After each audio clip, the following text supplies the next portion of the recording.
Game press conference. We are here with the winning coach, Coach Yang Giao, and best player of the game, Gian Mamuyak.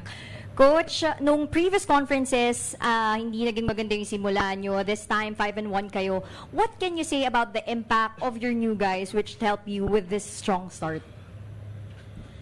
Obvious naman no, na they've been really making big contributions. No?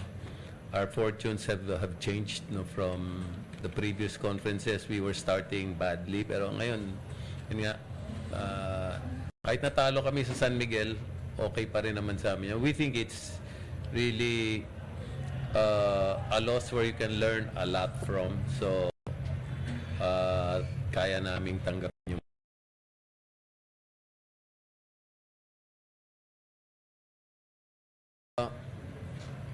we know Phoenix is not playing up to their potential.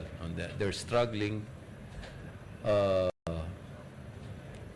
I think their import got in a little late. Siguro kung mas maaga lang nakarating yung import nila, baka may chance pa silang mas malaki yung chance silang makapasok. But we really had a hard time containing the import in the first half, most especially.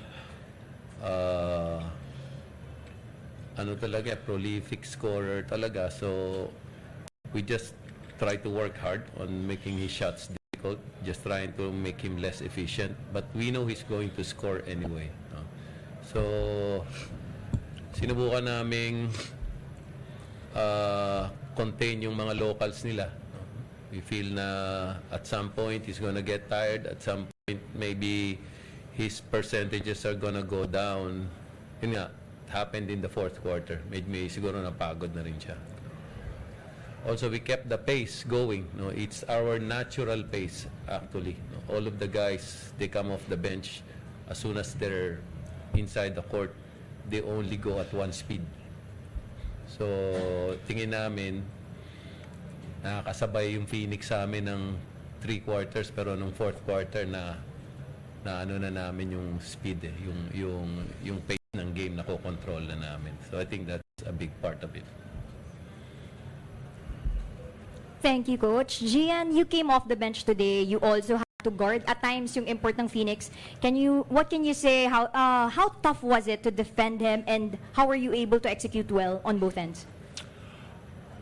Well, nag-start siguro yan po sa mentality namin as a team, kasi sabi nga ni Coach Cheng, kahit naman sino po ipasok sa amin, willing to do the job and ready naman po mag-step up.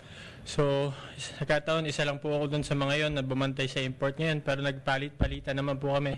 Kami na Jonard and sina Kalen, lahat. So, I think overall, nag-combine lang po yung mga efforts namin overall, and napagod na lang din sila sa dulo, kaya siguro ako lang po yung natapat, mas dadalian na lang yung buhay ko kasi pagod na nga po sila dahil pinagod na nilang lahat. So, ayun lang po.